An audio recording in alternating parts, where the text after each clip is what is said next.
Udah. Tapi kita harus Hai guys. Hai. Welcome di Ngegoma.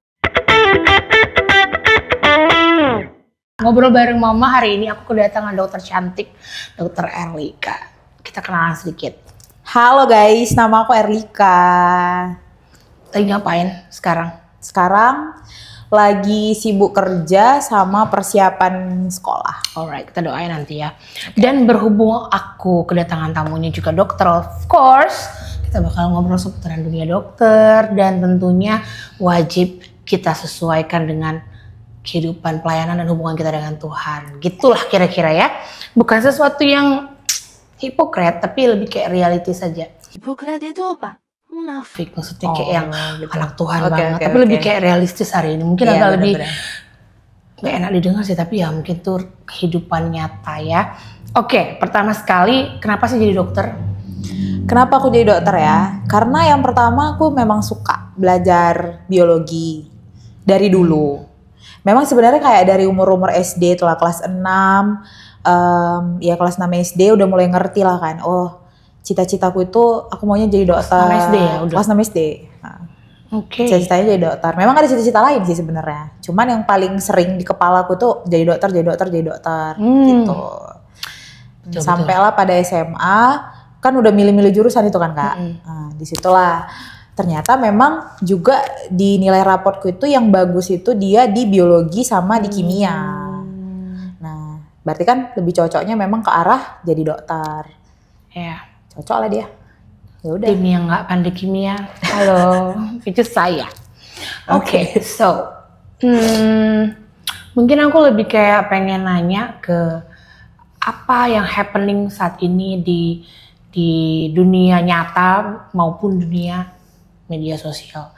Kayak yang kalau kita tuh, aku tuh buka-buka TikTok atau buka-buka Google, itu kalau kita sering lihat bahwa sering para dokter tuh Apa ini? selingkuh. Oke. Ya. Selingkuh. So what do you think? Dan apa pengalamanmu? Bener gak sih sebenarnya soal perselingkuhan di dunia kedokteran? Walaupun ya sebenarnya segala profesi, pengalamanmu kan kau udah ngalamin koas juga isip ya. Itu pernah nggak kejadian itu sendiri di depan matamu? Atau kau sendiri yang ngalamin? Pernah. Gimana tuh? Kejadian di depan mataku pernah. Tapi kejadian yang aku alamin pernah juga sih sebenarnya. Satu. Yang di depan matamu. Yang di depan matamu. Oh, yang di depan kau lihat mataku. dan saksikan. Sebut saja si X dan si Z. Ya pokoknya sesama dokter ada yang mereka selingkuh gitu. Yang sesama dokter. Ini sama dokter umum atau salah satunya ada yang spesialis? Kalau yang dokter spesialis juga ada. Wow. Tapi kalau misalnya sesama dokter, nggak ada dokter umum sih. Karena aku kan, sorry. Ini cerita koas ya, sama koas juga ada. Nah sesama, kalau dokter umum itu kan waktu aku udah internship. Waktu aku udah internship kebetulan, di saat itu sih aku nggak ada sih ketemu yang kayak gitu di internship. Tapi di koas memang banyak. Karena aku di koas kan lebih luas cakupannya. Oh iya, PPDS dokter umum ternyata ya. PPDS itu apa? Jelasin dulu dok. PPDS itu program pendidikan dokter spesialis. Menuju ya? Menuju. Terus kau melihat perselingkuhan itu atau kau cuma ikutin rumors yang ada waktu itu di? Lebih ke ngikutin rumors. Tapi kau nggak melihatnya langsung ya berarti? Melihat langsung ini yang gimana nih? Melihat langsung. Mereka bersama? Bersama yang ada yang kulihat langsung bersama ada. Biasanya kok kayak gitu gimana sih kau? At that time sih aku diam aja sih. Karena nggak tahu juga mau ngapain ya? Nggak tahu mau ngapain, ya urus masing-masing gitu lah. Kira-kira. Tapi menurutmu kalau kita sebagai ratu sebenarnya gimana sih kita harusnya? Kalau ngeresponnya kayak gitu, kita kayak mana ya harusnya ya? Kayaknya tergantung lah orang, enggak ya? Tergantung orangnya kali ya.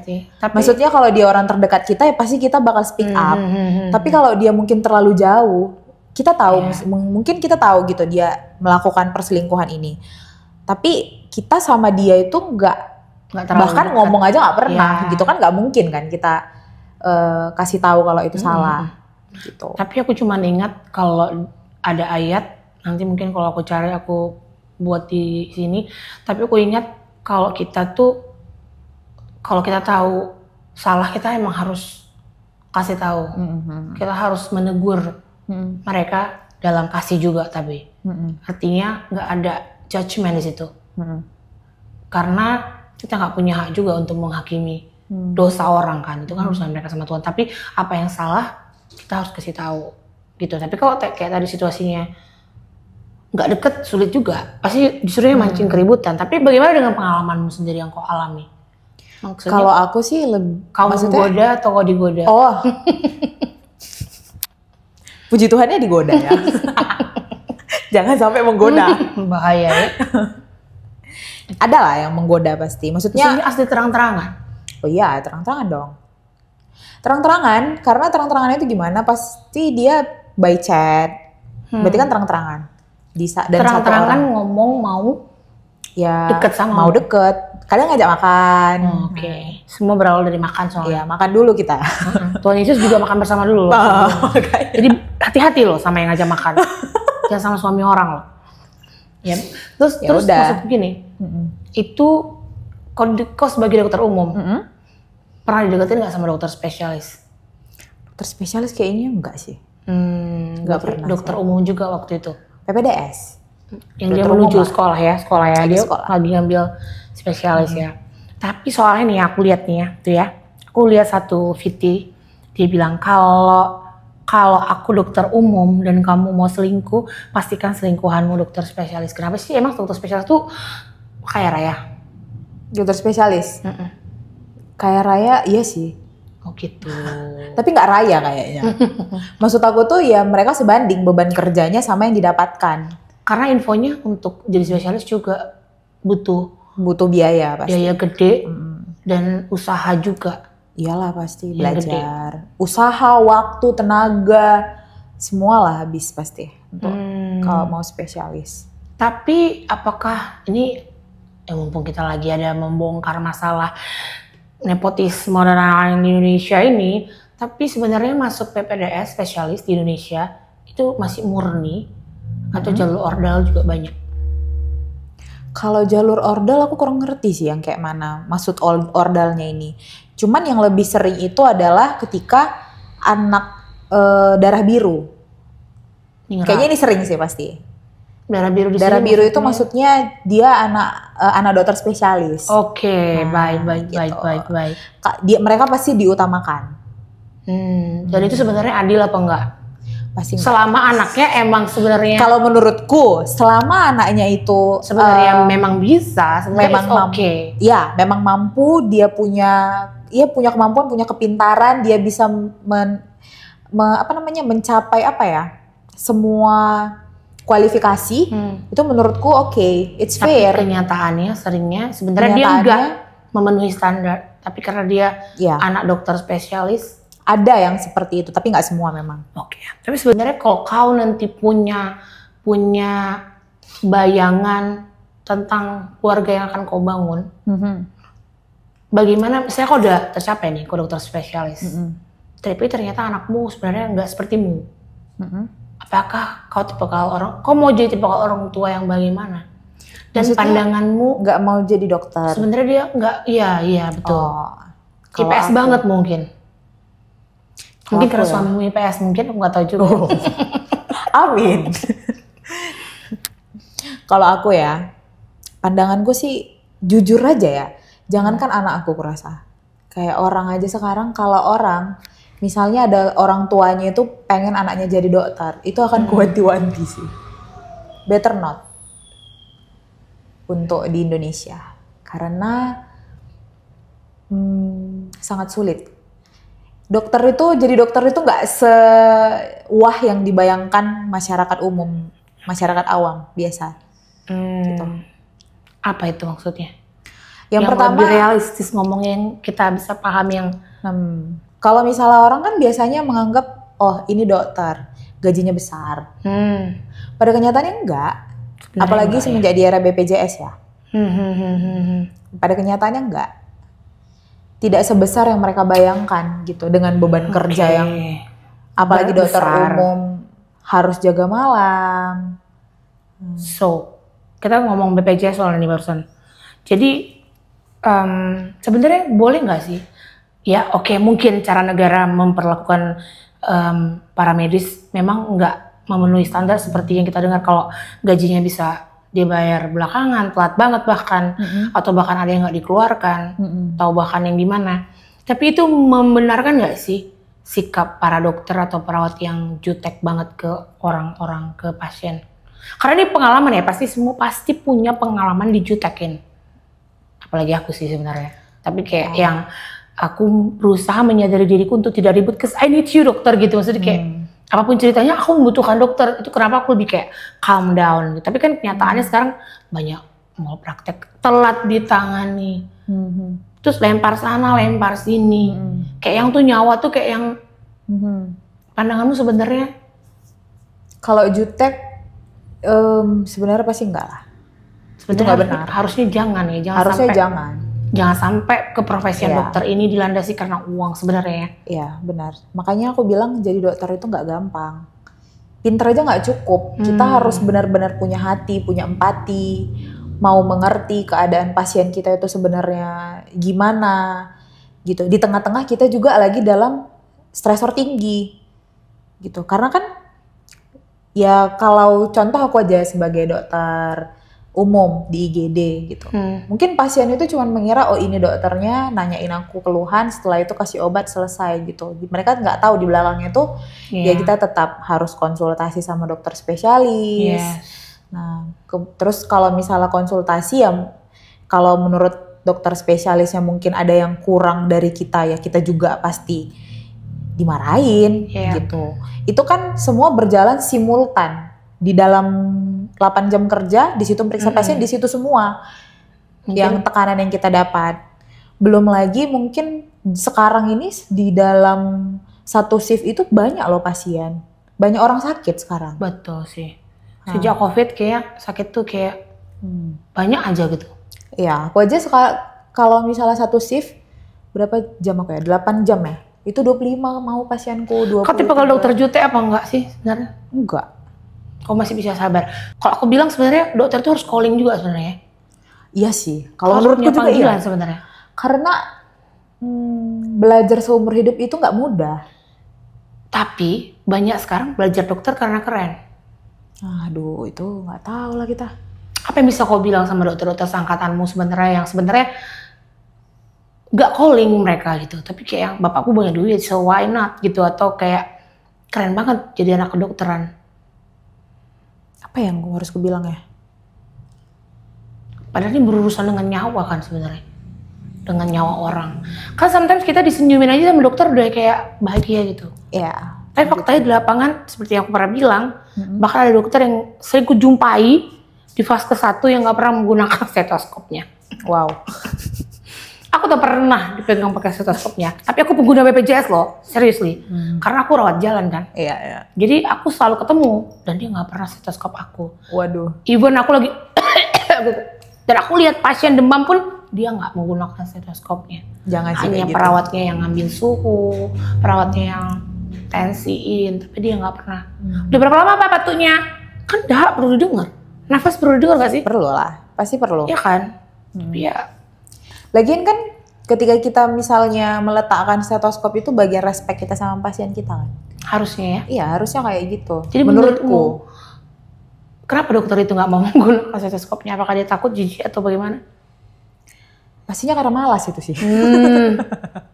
Semoga iya. Kalau ada yang kayak gitu bertobat ya. Ya kita kan masing-masing pasti punya apa ya, prinsip kita dalam bekerja gitu loh. Mungkin dia nggak punya itu gitu. Oke. Apalagi? So, kali ini kita harus keluar dari kedokteran sedikit. Lebih kayak karena berhubung dia kan dokternya single ya. Single but ready to mingle. Apakah kau sudah mendoakan untuk your future husband? Ya Tuhan, sudah. Pastilah aku doakan lah Kak. Untuk future kau punya husband. Spesifikasi nggak sih? Punya lah Kak, spesifikasinya. Tapi kan nggak bisa dibilang semua. Cuman ya pasti ada yang paling utama, man of God. Ya, man of God di kacamata Erlika gimana? Man of God di kacamataku dan apa yang selama ini kita pelajari, ya dia itu laki-laki yang punya hubungan relationship sih sama Tuhan. Yang punya relationship sama Tuhan lah pastinya. Dan itu berbuah gitu. Kita lihat gitu buahnya dari dia itu, dia gimana sama orang, gimana cara dia handle masalah, itu kelihatan gitu sih Kak. Di zaman sekarang yang pernikahan itu seakan-akan menakutkan bagi banyak anak Gen Z. Iya. Kau memutuskan untuk tetap menikah nih ya? Iyalah. Kau nggak takut menikah kan? Enggak. Cuman kau lebih aware pasti. Aku lebih ke aware memilih pasangan. Kalau pernikahannya aku nggak takut. Kalau kau sudah menemukan Yang benar ya. Jadi nih, kau punya target nggak sih sebenarnya? Target menikah? 25. Sekarang kau mau? 25. Wow. Anyone? Yang merasa man of God? Bentar lagi udah selesai. 2025 kan? 2026. Ya, tapi ya setelah ini ya tergantung Tuhan lah Kak, mau kayak mana gitu. Kalau aku kasih kau pilihan, kau pilih kau nikah dengan seprofesi, terutama dokter spesialis ya yang udah senior, duitnya banyak banget, terus kau diperbolehin ngelakuin apa yang kau mau, secara finansial udah tercukupi, kau boleh jadi dokter boleh enggak? Atau kedua, berat ini kayaknya. Lanjut. Kau ketemu pendeta. Wow. Yang mengharuskan kau hidup sederhana. Kau tak boleh jadi dokter, tapi mungkin dokter umum. Karena kau ngikutin pendeta. Which one? Dokter tadi, dokter spesialis tadi sibuk ya, nggak ada waktu. Nggak ada waktu, tapi punya uang banyak. Dan ngasih kau all privilege. Man of God? Bisa jadi waktu ketemu man of God. Tapi mungkin dari dokter spesialis nggak punya waktu. Dan dia nggak dokter yang nakal juga sih. Pokoknya dia nggak punya waktu, tapi dia punya uang dan bisa kasih kau privilege. Sama-sama man of God ya nih ya. Oh, sama-sama man of God, dua-dua. Satu lagi pendeta, duitnya juga pas-pasan ya, you know ya, pendeta nggak mungkin kaya-kaya kali kan. Kau ikutin dia, kau tetap bisa jadi dokter, tapi kau terbatas dari segi finansial, tapi waktu dia banyak banget karena kalian kemana-mana bareng. Tapi ini sama-sama man of God ceritanya, dua-dua ya? Dua-dua sama-sama man of God. Yang pertama sih aku kayaknya. Nggak kayaknya, tapi iya. So, after man of God, money talk. Oke. Jadi, what is the first point? Maksudnya kayak, apa poin pertama yang bakal kau ambil dari seorang pria yang membuatmu menilai dia man of God atau enggak? Dari sisimu dong, karena setiap orang kan punya standarnya masing-masing. Poin utama ya? Kau melihatnya itu bagaimana? Kau akan mengukurnya itu kayak apa? Karena kan sesuatu yang nggak bisa kita ukur sebenarnya. Gak bisa sih sebenarnya. Sebenarnya kita ukur tuh nggak bisa. Cuman yang pertama itu pasti orang di sekitar dia itu bisa merasakan dia itu gimana. Dalam artian kayak kita melihat orang, kita tanya juga orang di sekitar itu sebenarnya dia itu merasa dia itu seperti apa gitu. Itu kan nggak bisa dipungkiri kan. Itu juga. Terus juga yang kedua adalah sebenarnya balik lagi, sebelum kita mencari man of God, kita kan udah harus jadi woman of God dulu. Of course. Ya. Ketika kita jadi woman of God, disitulah mata kita tuh udah lebih peka itu melihat man of God itu gimana. Yes, that's true. Ya, mata kita peka dan spiritnya itu bisa jadi sama nanti. Kita bisa lebih mengerti dan kita bisa lebih tahu, oh ini laki-laki yang bisa buat dekat aku sama Tuhan. Dan satu lagi, laki-laki yang memang kalau kami sama, yaudah, spiritku ini sama Tuhan ini pasti hilang gitu. Walaupun dia nggak ganteng-ganteng banget. Iya Kak, ganteng kan nomor keberapa ini? Oke. Masih, maksudnya kalau untuk ganteng bisa kita nego gitu. Tapi kalau misalnya untuk yang itu, ya susah lah kita nego. Betul, karena itu sesuatu yang nggak bisa dibuat-buat ya. Jadi menurut Erlika adalah yang paling penting sebenarnya shaping Erlika dulu kan? Iya, harus aku harus dulu. menajamkanmu dulu dengan Tuhan. Benar. Sehingga kau tahu ini dari Tuhan. Gitu. Iya benar. Karena kalau kita nggak tahu, banyak sekarang bilang aku mau man of God. Tapi God aja dia nggak tahu God yang mana. Benar. Gitu. Jadi biasanya apa yang kau lakukan? Misalnya kayak kau sekarang lagi fokus mau PPDS nih, pasti kau sibuk belajar, terus kau juga tetap jaga gitu. Bagaimana caramu tetap men-shaping dirimu di dalam Tuhan?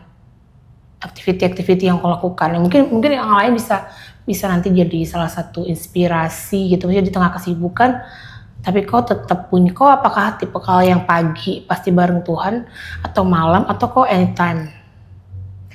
Kalau misalnya aku bahagia kali sih sebenarnya makin kesini. Karena bener-bener aku makin peka sama suara Tuhan. Why? Karena pertama, tiap pagi pasti devo. Udah pasti. Tiap pagi nggak ada nego, wajib ada devo. Terus juga yang kedua adalah aku punya godly friendship. Jadi Circle-mu ya? Iya, circle. Dan itu yang memang benar-benar kita itu kayak chef iron gitu. Yang benar-benar aku bisa gitu talk with them. Apa yang aku dapat hari ini, Tuhan ngomong apa yang ku doakan. Dan mereka memang benar-benar mengerti, oh ini suara Tuhan. Gitu. Ketika aku misalnya salah, mereka bisa ingatkan aku. Dan juga sometimes mereka menjadi figur yang menjadi inspirasiku. Gitu. Karena kan aku manusia biasa, maksudnya ada kelemahan. Gitu. Yang terkadang kekuatannya itu ada di mereka. Ternyata gitu. Jadi aku mencontoh mereka, oh mereka seperti ini. Berarti aku juga harus jadi seperti itu. Gitu. Terus juga setelah godly friendship, komunitas, dalam artian gereja. Kita di IC ada midweek service, ada live group. Komsel ya? Iya ada komsel. Terus juga ya pasti Sunday service gitu. Tapi itu tidak menjamin kau tidak punya masalah. Ya kan, of course pasti ada masalah. Pastilah, karena ada ketika masalah. kita di shaping, sebenarnya shaping ini pasti pakai masalah. Iya benar, itu Jadi, dia. Kadang-kadang yang paling seru itu adalah minggu ini khotbahnya ini, terus kita dapat contoh langsung, example praktek gitu kan. Jadi lebih gampang shaping sebenarnya pada saat Tuhan kasih case gitu. Jadi sebenarnya kalau kita lagi ketimpa masalah, poin paling penting adalah sadari dulu kalau ini bakal nge-shaping kita. Nah, kira-kira nih ya, tahun 2025 ini Tuhan shaping paling kenceng sama seorang Erlika tuh apa? Baik itu dari segi community gerejamu kah, ataukah dari segi profesimu? 2025 ya? Atau karaktermu? Di 2005 ini apa yang kau temukan? Hal baru yang Tuhan tajamkan dalam dirimu? Kayaknya ada, cuma kok jadi lupa ya? Oh, dari karir sih aku. Seperti apa tuh? Kayak aku kan tipe orangnya sangat realistis sebenarnya dan logik gitu loh. Jadi menurutku itu karir itu adalah yang utama. Selalu gitu. Tapi at the end Tuhan itu malah menunjukkan samaku itu semua bukan rencanaku yang jadi, tapi itu rencana Tuhan. Gitu, dan itu membuatku shaping sih. Dan itu berarti ada sesuatu yang kau ingini nggak tercapai? Oh iyalah, banyak pasti. Itu kayak sebenarnya udah dari tahun-tahun berikutnya, tapi kayak di 2025 ini menurutku aku udah langsung dapat pesan Tuhan gitu. Yang bukan terjadi itu iya. Dan ternyata kehendak Tuhan itu yang lebih indah. Ketika kita mau percaya gitu ya. Percaya dan benar-benar berserah lah. Tapi pas prosesnya pasti ada perasaan kayak kok gini sih gitu ya. Oh banyak lah Kak. Pasti ada ya. Berarti tahun 2025 kau di shaping dari segi kepercayaanmu sama Tuhan sih sebenarnya. Iya benar. Tuh. Karena kan seperti yang kau bilang, kau orangnya kan rapi, tertata. Iya. Biasanya orang kayak gini pada saat yang kau harapkan, kau tuju, kau kan pasti udah bayar harga untuk ke situ pasti. Terus itu nggak tercapai. Biasanya kan itu sulit bagi orang-orang yang rapi gitu. Dan ternyata ini membuatmu lebih fleksibel berarti. Iya benar. Jadinya aku lebih berusaha untuk tanya Tuhan gitu. Mungkin kan selama ini aku ngerasa apa yang ku rencanakan, ku doakan itu pasti terjadi. Gitu. Jadinya kepercayaanku gitu. Enggak. Tapi ternyata enggak. Di tengah-tengah ini semua itu pasti selalu ada rencana Tuhan yang mau digenapi gitu.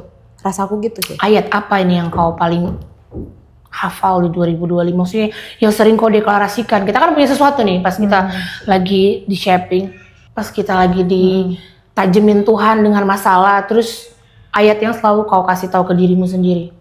Ada loh aku yang ku ingat. Serius. Gak usah sebut nama verse-nya, maksudnya kayak tentang apa?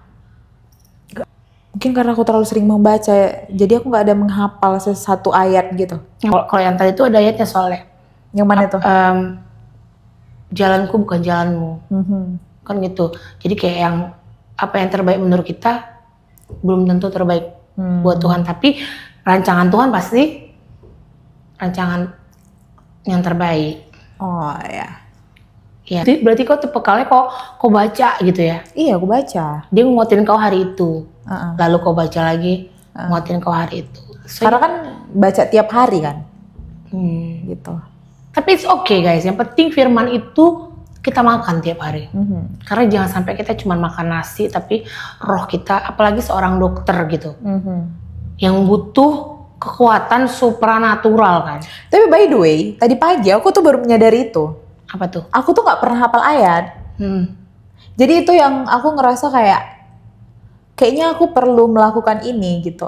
Dan sekarang aku teguhkan ya. Iya, makanya aku ngerasa kayaknya memang berarti harus mengerjakan ini. Sebenarnya aku kan ikut Life Group Foundation juga kan Kak, ya.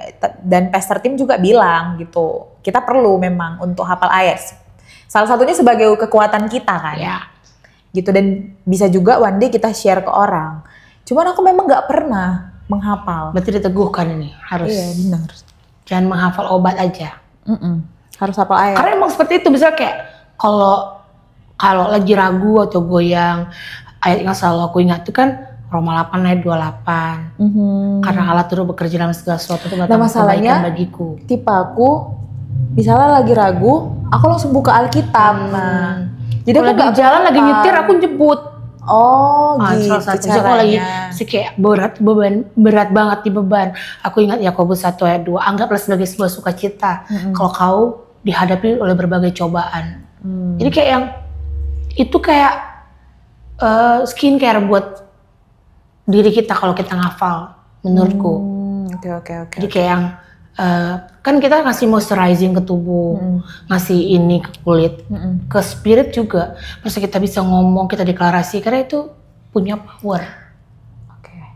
Gitu sih. Berarti ya PR-ku menghafal ayat. Marilah kepadaku, hai kamu yang berbeban berat, dan aku akan. Nah kalau misalnya dibilang gitu, aku ingat itu ada, tapi aku nggak tahu itu di mana, gitu. Kayak yang itu, aku kadang-kadang suka kayak kalau lagi stres sekali, aku nggak bisa lagi, aku langsung tuh kayak nyebut. Kayak nyebut, Allah aku akan memenuhi segala kebutuhanku menurut kekayaanku. Jadi kayak yang berusaha mencuci otakku dari intimidasi setan gitu. Iya, karena kan kita nggak selalu bisa pegang Bible nih misalnya. Benar. Kayak lagi di jalan atau apa. Walaupun sometimes ada Bible HP, tapi kayak kurang sih di aku. Jadi kalau aku butuh fisik, tapi pada saat lagi di jalan atau lagi di mana-mana atau lagi di dapur atau apa yang fisiknya tuh nggak selalu bisa dipegang, biasanya aku langsung kayak, oh iya. Aku ingat kayak yang tadi, apa yang tak pernah dilihat mata, apa yang tak pernah didengar telinga, apa yang tak pernah timbul dalam hati, semua disediakan nih. Jadi aku langsung kayak ngomong sama diriku sendiri, ingat tuh Tuhanmu itu besar gitu. Jadi kayak ngasih makan, karena iblis itu kan suka intimidate. Suka intimidate dari otak kita lagi. Karena dia nggak bisa touch kita kan, untuk jatuh kau, dia nggak bisa nari. Tapi di otak dia selalu buat kita kayak ngeraguin Tuhan, nyadarin masalah gitu, nyadari dirimu, kesusahanmu, padahal yang kita tahu adalah kita berharga, kita ditebus. Kita gitu. Kayak harus balikannya dengan kebenaran gitu ya. Betul, karena kita sering ngerasa kan kayak ngomong sama diri sendiri. Jadi kayak yang pasti kalau kau lagi lelah menghadapi pasien yang mungkin bertubi-tubi, belum lagi pasien yang pasti suka rewel, suka komplain, suka ini gitu. Karena aku sering nyaksiin kayak gitu, sehingga aku berusaha jadi pasien yang nggak banyak komplain gitu. Tapi ada sih yang selalu aku ingat, Kolose 3:23 ya. Lakukanlah segala sesuatu. Karena untuk Tuhan. Karena untuk Tuhan. Itu paling sering. Cocok banget sama dokter. Itu paling sering kalau aku lagi kerja. Karena kerja itu kalau lagi di IGD. Untuk manusia soalnya. Iya benar. Jadi kalau kau baik sama pasien, sebenarnya kau sedang melakukannya untuk Tuhan. That's true. Oke, semua dokter harus tahu itu deh. Kadang kalau aku lagi kerja, itu capek kali. Dan kalau udah capek kali, itu tuh rasanya pasti pengen marah lah kan. Maksudnya dalam artian kita jadinya ke pasien nggak welcome lagi gitu. Tapi itu yang sering ku ingat. Apapun yang aku lakukan ini bukan untukku tapi untuk Tuhan gitu. Itu kalau aku lagi capek. Aku dulu hafal ayat itu ketika aku nggak diakui sama orang. Pernah nggak kita kerja nggak diakuin? Kakak ini ya kayak validasi gitu. Jadi kayak lakukan semuanya itu karena untuk Tuhan. I don't care what people say gitu. Maksudnya kayak manusia mau menghargaimu atau nggak penting. Itu ayat yang nguatin aku pada saat orang nggak ngargain apa yang aku buat. Gitu. Jadi ayat itu emang powerful sih. Jadi kayak powerful sih itu memang. Satu lagi nih ayat buat dokter. Apapun juga yang kau inginkan orang lain perbuat untukmu, perbuatlah lebih dulu. Wow. Aku lupa itu di mana, tapi nanti aku cari. Itu maksudnya kayak kalau aku mau jahat sama orang, aku ingat ayat itu sehingga aku mau jadi jahat. Jadi kalau kita mau orang berbuat baik sama kita, kita buat baik lebih dulu. Benar. Karena sometimes keluarga kita bakal ada di GD misalnya. Jadi apa yang kita tabur pasti kita tuai. Wow. Oke, so closing statement. Apa yang mau kau bilang buat Erlika 10 tahun lagi? Mungkin kau jadi spesialis kaya raya, kau sama dokter tadi yang kaya kali itu, mungkin kau agak lupa daratan terbang-terbang gitu. Apa yang mau kau bilang kalau Erlika nanti sukses 10 tahun terus dia kayak wow, trying not to stand on the truth atau nggak stick on God lagi? Apa yang bisa kau ingatin buat dirimu? Hai Erlika. Hai. Ingat ya, kalau kerja itu untuk Tuhan, bukan untuk siapa-siapa. Terus kok kalau nanti kau gak kerja karena suamimu kaya banget? Aku tetap kerja sih kayaknya. Nggak mungkin aku nggak kerja kayaknya Kak. Baiklah. Ya kan kerja bukan hanya untuk uang, produktivitas, betul, melayani kan dari situ. Setuju. Ya. Setuju banget. So oke. Banyak banget pembicaraan kita hari ini. Aku cuma mau bilang bahwa mungkin ini bukan soal rohani sih. Tapi dari semua profesi dokter, kalau kita hubungannya ke Tuhan bagus, apapun agamanya nih. Kalau kita takut akan Tuhan kita yang kita percaya, kita akan takut untuk melakukan dosa. Baik itu dosa secara malpraktek ataupun dosa perselingkuhan tadi ya. Iya, benar. Jadi kayak semoga bagaimanapun ceritanya, kita berharap dan kita berdoa, kita saling mengingatkan dan orang-orang terdekat kita saling mengingatkan untuk tidak melakukan dosa itu sih. Semoga ya. Ya, amin. Ya, jangan amin sampai. Ya. Oke, thank you so much buat kalian yang udah watching. Kalau ada kurang-kurang dikit ya mohon maaf. Tapi semoga ini memberkati dan sampai ketemu lagi di Ngegomak episode berikutnya. Ngegomak ngobrol bareng Mama. Bye bye.